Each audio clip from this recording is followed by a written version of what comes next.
Hey, what is up, mortals? It is Ellen here with a new video for you. Welcome to part 7 of What If Saitama Was in MHA. I just wanted to greet you guys by saying, sit back and relax. You're in for a treat. So, we begin. Saitama's voice echoed throughout the battleground as he made an announcement. It's time to start the Cavalry Battle. Child Emperor sat atop Uraraka's shoulders and she sat on Midoriya's. The trio formed a totem pole formation as robotic tendrils sprouted from Child Emperor's backpack and hovered in preparation for an attack. The boy was high up, making headband stealing attempts more difficult. Having the higher ground also allowed him more useful versatility with his gadgets. A proud 10,275-point headband was displayed on top of Child Emperor's head. The silence that hung in the air was deafening, as each team on the battlefield shifted their eyes from one another anxiously. A loud air horn ripped through the air, and suddenly everybody was moving towards Midoriya's team. Midoriya jumped up into the air and felt weightless as Uraraka perfectly timed the activation of her quirk. Child Emperor activated a jetpack from his backpack, and the team's strategy was now in effect. The team hovered overhead as the teams below course-corrected to begin targeting each other for points. Some teams, however, continued to target Midoriya's team. On their right, Bakugo was rushing them with explosions propelling him upwards. On their left, a team with two Class 1B students and Mei Hatsume flew at them with rocket boots. The two teams started getting closer and closer until Midoriya felt himself falling. He looked up and saw the Class 1B team and Bakugo collide in a cloud of smoke.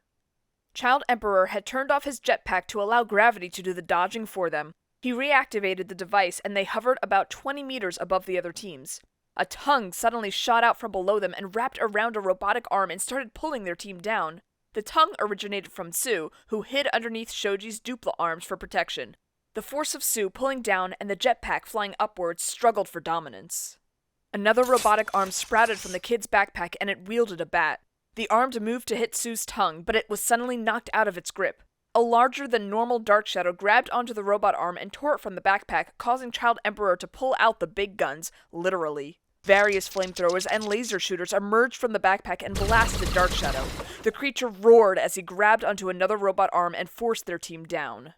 A barrage of familiar-looking purple balls started flying at them as the team got into range of Minetta's throwing. Midoriya flicked his finger to create air force, which threw the balls back at the assailant. The air pressure had flung the balls beyond the source as they scattered throughout the floor of the training ground like landmines. With a well-aimed shot to Dark Shadow's eye with a laser gun, the creature slinked back to within the covering of Shoji's arms. With another flick of his fingers, the air pressure that shot out knocked Tsu's hold on the device loose. Unfortunately, the back-and-forth tug-of-war had caused the jetpack to lose more fuel than anticipated, and it started to sputter off as the team floated down to the ground safely thanks to Uraraka's quirk. When Midoriya's feet hit the ground, the floor didn't feel quite right. He started to sink into the ground.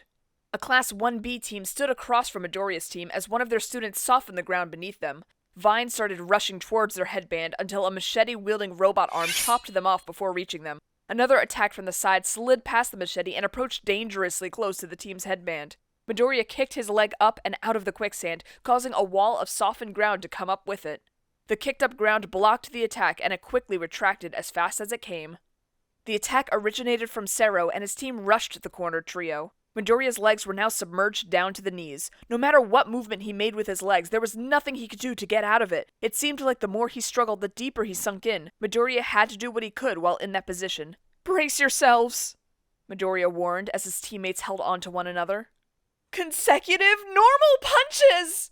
In a single second, Midoriya easily threw dozens of punches in all directions in front of him. Maybe one day he'd be able to throw 100 in a second like Saitama. But that didn't matter. What mattered was staying in the game. As all of his punches were unleashed, an explosion of air blasted forth in front of the team. The teams previously rushing them were pushed back, and many teams separated from one another as formations blew apart.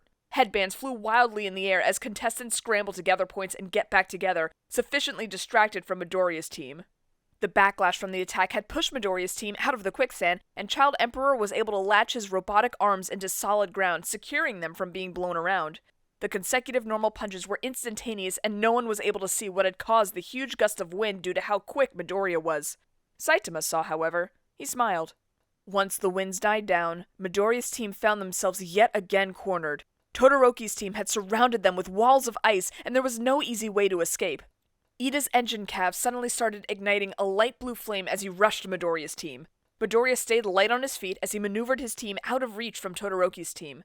The two speedsters danced around each other as robotic claws made jabs at the various headbands and Todoroki. Eventually, Midoriya felt his back hit a wall with a soft thud. He had backed up into Todoroki's ice, and the dual quirk user's hand had slipped past the robot hands and made a reach towards their headband. A soft smack echoed in the enclosed icy space as Uraraka had deflected Todoroki's arm. Slowly, the dual quirk user started floating upward as even the headbands around his neck started floating up and away. As his team secured the team back onto his chariot, an explosion blew apart the wall to their side. Bakugo blew a hole through the ice, and his team made reaches at both Midoriya and Todoroki's headbands. Bakugo and Kirishima made reaches at Midoriya, while Kaminari and Mina made grabs at Todoroki. With an explosion, sparks from a destroyed robot arm sparked and smoked, blinding Midoriya's vision. Various shouts were filling his ears, fumes from the broken robotic parts were filling his nostrils, and his eyes stung from the smoke. He had to get out of there. Midoriya jumped above the mosh pit, and Uraraka helped them descend slowly with her quirk. With fresh vision, Midoriya looked at Child Emperor. The singular headband that they've been protecting was stolen. With a glare, Midoriya pinpointed the location of their headband. He saw Yaoyorozu passing the headband up to Todoroki, and Midoriya felt his body tremble. 1 minute left! Present Mike cheered from the speakers. Code Red, Midoriya uttered.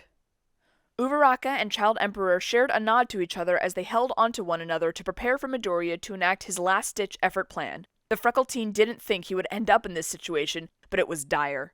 He had made it so far, and he could feel Saitama's eyes on him. He wanted to play defensively and keep his headband, but he failed. He was still human after all. He couldn't fly out of quicksand, he couldn't stop noxious gas from burning his eyes, and he couldn't extend his limbs to steal headbands from afar. His quirkless human body had many limits that left him helpless against certain quirks. What he did have, however, was drive. He had a dream that had pushed him beyond what he thought his body could handle. When he felt like there was no other path to take, he created his own.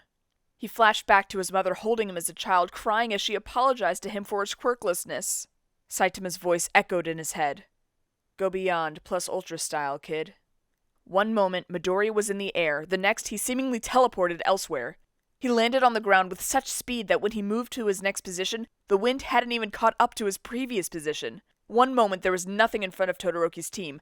The next, there was a blank and icy glare that sent colder shivers down Todoroki's spine than his own quirk caused.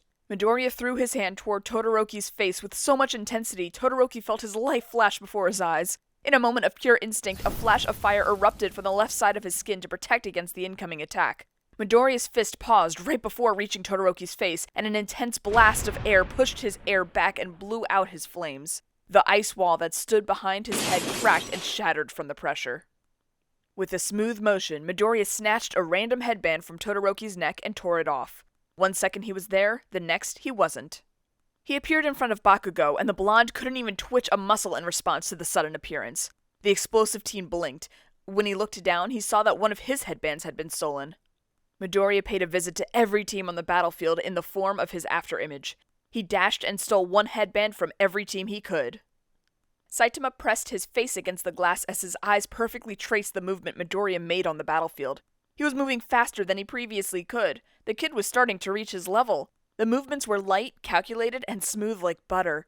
Like melted butter in a frying pan when you spread the butter across the surface by maneuvering the pan around to coat it while it sizzles and... Aizawa yanked Saitama off of the glass harshly as he points at the glass. Don't get your drool on the window or else you're fired. Hey, Saitama dude, I think time's up too. Make the announcement! Present Mike added. Time's up, Saitama announced as all motion on the battlefield came to a halt. Honey is a free browser add-on available on Google, Opera, Firefox, and Safari. If it's a browser, it has Honey. Honey automatically saves you money when you check out on sites like Amazon, Papa John's, Kohl's. Wherever you shop, it's a good chance that Honey can save you money. All you have to do when you're checking out at these major sites is click that little orange button and it will scan the entire internet and find discount codes for you. It takes 2 clicks to install Honey. Now, anytime you check out, Honey will scan the entire internet and find coupon codes for you. If there is a coupon code, they will find it. And if there's not a coupon code, you can rest assured that you are getting the best price possible and there is literally not one available on the internet. If you install Honey right now, you can save like $50 to $100 on your shopping doing nothing. There's literally no reason not to install Honey. It takes 2 clicks, 10 million people use it, and 100,000 5-star reviews. Unless you hate money, you should install honey. Midoriya felt his body relax at the sound of the ending message. He helped Uraraka dismount his shoulders gently, and Child Emperor returned to the ground with the help of his remaining robot claws. The group gathered around Midoriya as he released the grip he had on the headbands in his grasp. He counted out the points one by one. 420, 165, 115, 665, and... The group held their breath as Midoriya revealed the final headband. 70. The final reveal was anticlimactic, but the group couldn't help but laugh in relief. They had stolen enough headbands to make it into the next round, but stealing back their 10 million point headband would have been nice too. After tallying the points, the results were up. In first place was Todoroki's team, followed by Midoriya's team, then Bakugo's team, and then Shinso's team? The fourth place team consisted of Shinso, Aoyama, a student from 1B, and Ojiro. The team appeared to have survived the whole ordeal by keeping their original headband and avoiding other teams. They were the only team that were able to keep their headband the entire time. Besides the top 4 finishers, all the other teams had no headbands of their own. Midoriya found it odd that he hadn't taken their headband during his last-minute scavenge. When he looked at the image of the purple-haired Shinso, he felt a fuzzy feeling in the back of his head. Something was up with this kid. That wasn't important, though. It was time to celebrate. The trio shared a group high-five and congratulated one another. Once lunch was announced to be ready, Child Emperor went his own way. Midoriya watched as the boys started gloating in front of a completely unbothered Hatsume. During lunch, Midoriya was confronted by an uncharacteristically angry Todoroki. The two walked down an empty corridor and stopped once they felt like they were far enough away from listening ears. Todoroki took a moment before starting the conversation. "You're the strongest student in our class." Midoriya raised an eyebrow in surprise. He didn't know what he was expecting, but compliments were not it. "As the son of Endeavor, it is my job to surpass you and become the #1 hero." Oh, Midoriya shifted his weight between his legs uncomfortably as he had no idea how Todoroki expected him to respond to that. Luckily, the stoic teen wasn't done speaking. "My father always expects me to be a better him, so I will prove him wrong when I defeat you without using my left side." Midoriya knitted his eyebrows in confusion as he replied, "But, it isn't your father's power, though. Isn't it your power, Todoroki?" The dual quirk user looked as though he had experienced a revelation, an epiphany even. Midoriya felt as though his time with Todoroki came to a close.